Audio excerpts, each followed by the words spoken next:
And we're back to taking a look at the side politics in hand. We're doing two other candidates of House this election. My co-host is Representative Mary Garcia. She's the current rep running for Thank you for being here. And Andrew Silva, Democratic rep. Thank you first told Ari and doing this. Well, I'm 27 years old. I come from Merrimack, and that's one of the biggest reasons why I'm running. Right now, I feel that we're underrepresented here in Merrimack, that we need to have a stronger presence up there. We haven't had an effective strategy on the tolls, and we really need some change. I talk to a lot of people, and they just feel like there's nothing that they can do. And I want to make sure that I can be their voice to make sure that they feel empowered. You going to get those tolls taken down? I'll do my best. I can't promise anything other than my best effort. All right, Mary Lynn, let me ask you, you're a current rep right now. How old are you and why are you running for re-election? I'm 25 years old, and I'm running for re-election because, having been there for the last 2 years, I learned firsthand that every vote in the legislature really does make a difference, and I know that I can very well represent what my constituents have elected me to do this past term, and I feel very confident I did that. I have a voting record now that they can look at should they feel that I'm worthy to represent them again, and I really hope I can do that. Now, you've been there, you've done this. Were there particular challenges being young among all of these representatives up there and working up there?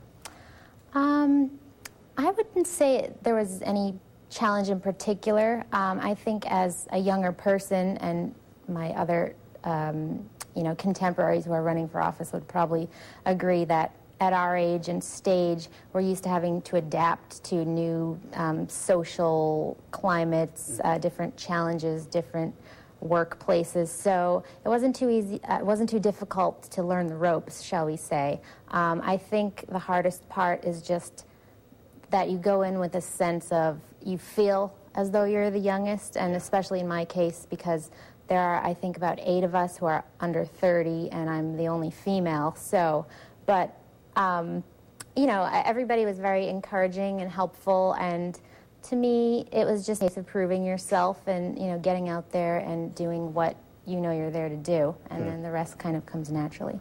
And Andrew, let me ask you, do you have to tailor your message at all being young, or do you target younger voters? Are you just an average, I shouldn't say average, but an ordinary, I don't know how I say this, just another person running for office, or does it matter that you're young? I would say I'm fairly ordinary, yeah, although I like what you said, I could probably give a better adjective. I think people out there are looking not towards age or gender or race, but what the ideas are, what the candidate can do for them, what the candidate will do to help them feel like they're empowered, that they have a voice up there. And so far the people I've talked to have been very positive. They haven't seen my age as anything really. Okay. And Garth, let me ask you, do you think younger voters out there will gravitate towards younger candidates this fall? That's very well possible. I think that younger voters are really enthused about November. As I said, you've seen a growing youth voter turnout, and you're seeing more young people run for office. So the enthusiasm is there. It's just a matter of all of us doing our parts to really channel that enthusiasm, to make sure everyone gets active, to make sure that we continue to be organized, and to bring those young people to vote up and down the ticket, from Barack Obama all the way down to Andy Sylvia. Now that you brought that up, let me ask you real quick. We've got the big presidential race, we've got a big Senate race, we've got some House races going on. Do you think that'll bring out more youth voters? Do you think the college kids are going to come out because of these races? Oh, definitely. I mean, any time that you have a presidential race, I think that younger people can identify more with national politics sometimes than local politics. Now, I've been involved with city politics for years, and when you're trying to explain to the average 18, 19, 20-year-old about, maybe fiscal policies that might affect middle schools and stuff like that, well, they're out of the middle school, they're out of the high school, and they probably don't have any kids going there anytime soon, so there isn't as much of a connection to their own personal lives when you're talking about something like that. Where national politics, the war in Iraq, I mean, many of the soldiers that we're sending over there are only 18 years old, and, they're definitely very concerned about what's going to happen to them and whether, the party in there is going to support them and, help fund them to do what they need to do over there. And Mary Lynn, let me ask you, are there issues that are important to you as a younger person, as a 20-something, that you use, I guess, out on the campaign trail at all?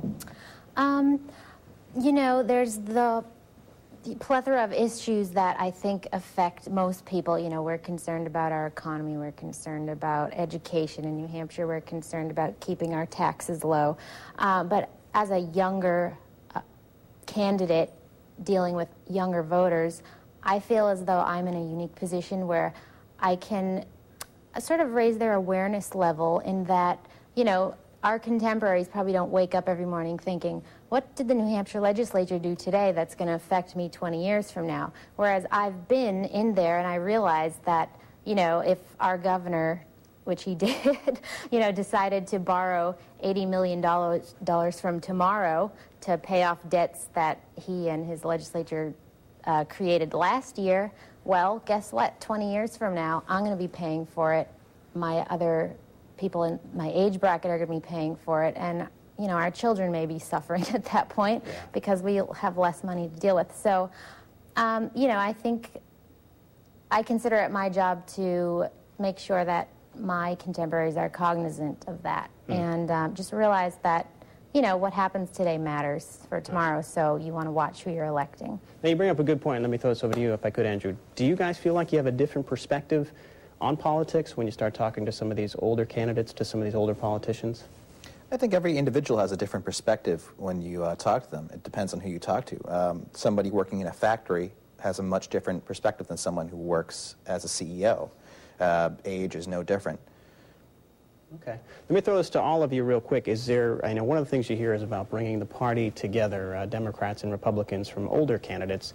Is there a camaraderie at all because you're younger? Do you find that you guys have a common bond, I guess? I think so.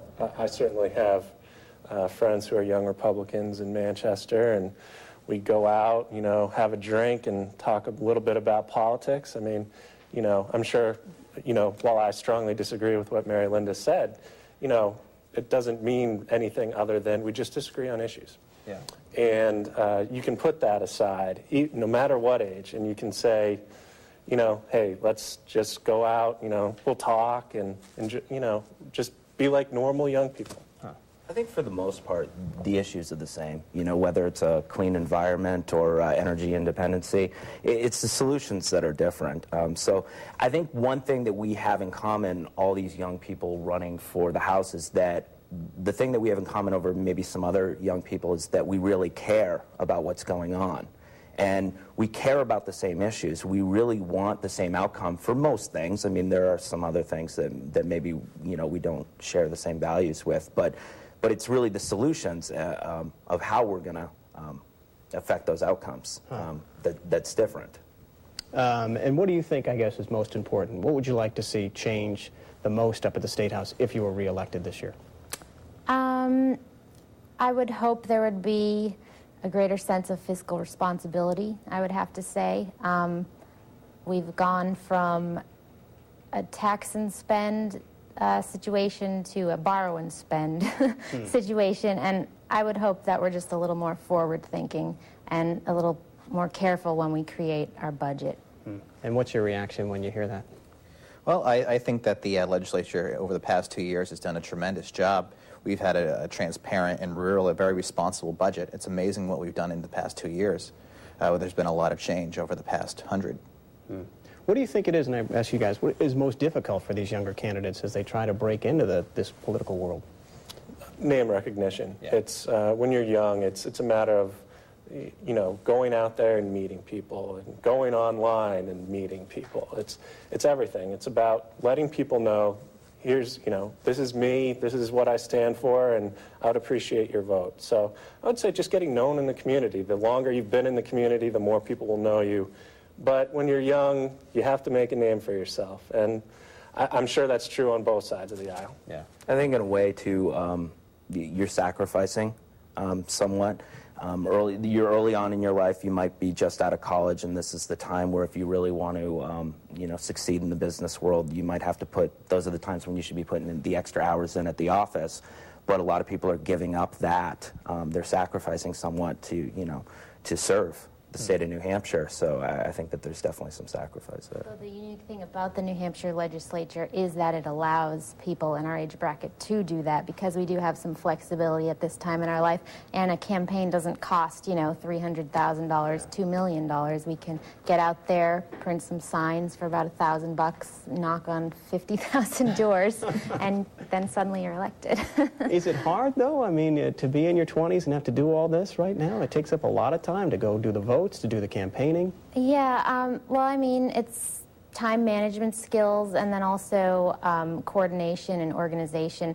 What I'm trying to do this time around that I didn't do as well 2 years ago was organize a volunteer base, you know, that can kind of help, because you know, I always feel as though it's me running for state representative, and what I've found is very kind of people and also very encouraging is that they'll say, you're running to represent me. I really appreciate that, so let me help you. You know, and I've kind of been better about accepting that and saying, okay, you stand there and hold signs for 8 hours. Thank you so much.